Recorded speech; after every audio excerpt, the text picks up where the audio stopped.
إيصال الأمانة من أكثر القضايا شيوعًا في المحاكم هي جنح إيصالات الأمانة،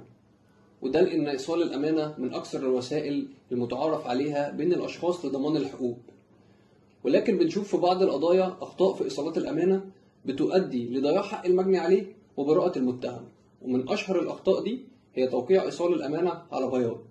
وده لأن في الحالة دي بيكون في فارق زمني ما بين كتابة الإيصال وتوقيعه، وده طبعا بيؤدي لبراءة المتهم وضياع حق المجني عليه، وفي أغلب الأحيان بيؤدي لإدانة المجني عليه بجنح التزوير في محرر عرفي.